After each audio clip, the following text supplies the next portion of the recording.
we appropriate in this House, Mr. Speaker, that whatever money we tax the people of this country, Mr. Speaker, and put in the budget must be properly utilized without corruption, without stealing. I thank you, Mr. Speaker, and I support. Nairobi Women Rep. Oh, you are not ready. Oh, Rosa Buyu.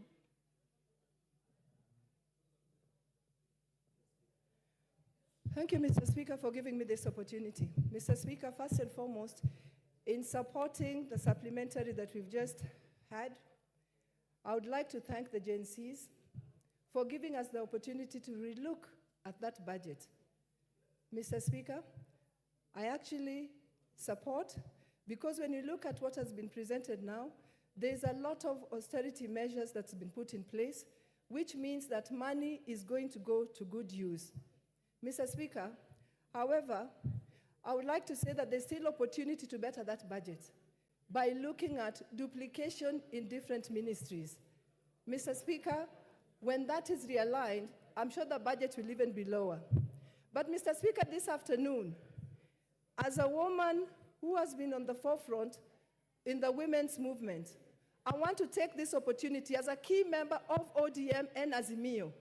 I want to take this opportunity to announce the new leader of minority, Mr. Speaker, the Honorable Millie Odhiambo Mabona.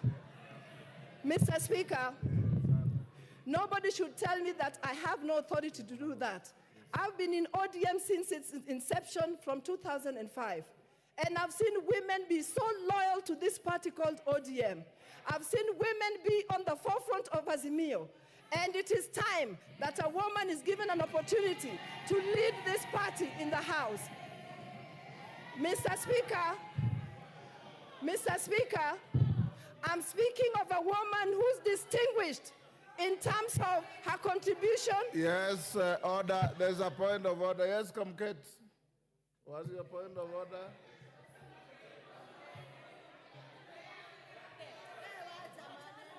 Yes, Comkate. Mr. Speaker.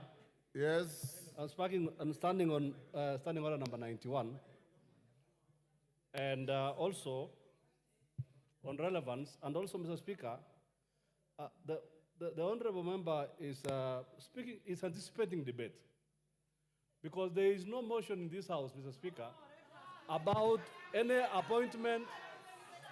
There is no motion on this floor about any appointment of anyone to anywhere.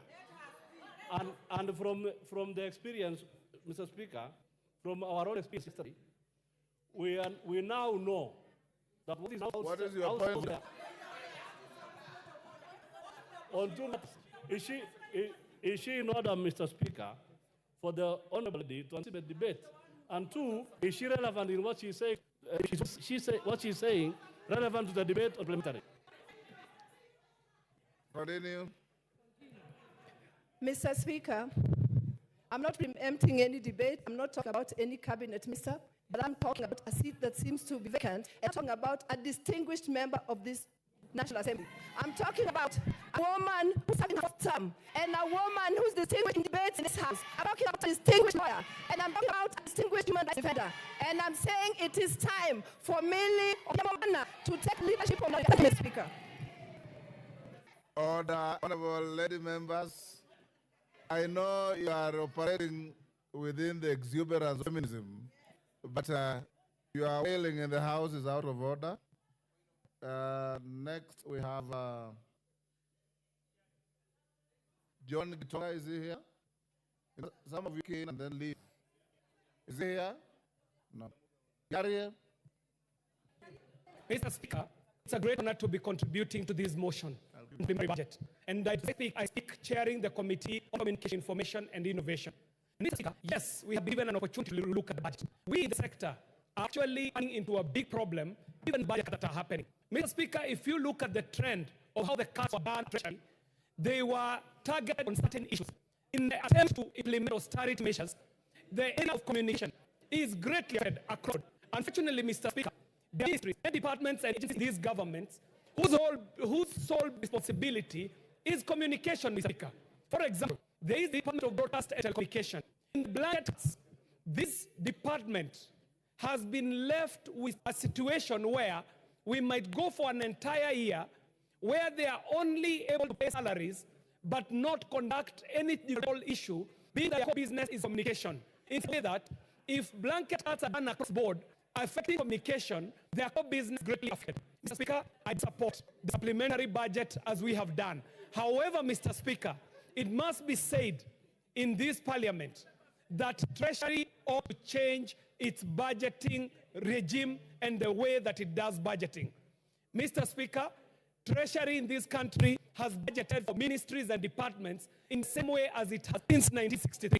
So that sectors that traditionally enjoyed big budgets continue to enjoy inordinately big budgets. The traditional sectors that are capital intensive, that are infrastructure intensive, have continually enjoyed big budgets, budgets that probably are even budgeted for, Mr. Speaker. Emerging sectors, Mr. Speaker, like the sector of telecommunication, the sector of innovation, the sector of information, some of which were small departments in traditional sectors. For example, the sector of ICT and digital economy, traditionally a small part within energy. In Treasury, to their mind, ICT digital economy still remains in their mind a small department within energy. But if you look at bottom-up agenda, if you look at Marshall plans, like Superway, digital highway program, if you look at Vision 2030, emerging sectors like ICT and the digital economy might be the place where we find a solution for the issues that are being canvassed. Even the issues that are being canvassed by the Gen Z on the streets. They are talking about youth engagement. They are talking about employment. This employment will not come from the bigger sectors. It will not come from corporate Kenya. These youth will be meaningfully engaged if members in this house are able to institute digital innovation hubs in each and every ward of this country. It will happen when we're able to make connectivity at places like Wajir and Mandera and other far-flung places in this country. These opportunities will be available when our young people are able to get digital online jobs where they're able to go to a digital innovation hub in their village and they are able to be paid in dollars. But Mr. Speaker, that is the case we find ourselves in, where Treasury is still budgeting in ways to budget 60. Mr. Speaker, our sector in the ICT and digital economy has proven that if you invest 1 shilling, you're going to reap 5 shillings out of that investment. So what we are declaring here, Mr. Speaker, I do stand out as a village crier, saying that even budgets, Parliament will have to apply itself better so that we can remedy the ills that are coming from Treasury. We are traditionally budgeting in a way that does not benefit us and does not drive us in the way of solving some of the problems that the young people are telling. So, Mr. Speaker, I support the consideration of the supplementary budget, and I do not. The members of the Digital Economy Committee, up to and including Honorable Dr. Besuda is here, because they applied themselves well in this supplementary budget to be able to remedy some of those ills we picked out that were found by the way that Treasury is budgeting for this country. And I want to these members of the ICT committee and remind you that in the absence of the future is jurisdiction, the Committee on Commission Information and Innovation is actually the Committee of Future. And we shall take our rightful place as Parliament so that we budget as is required by the Constitution, where budgeting happens on this floor in this House. Thank you very much, Mr. Speaker. I will support. Zam, you are on the... Oh, is that? Who is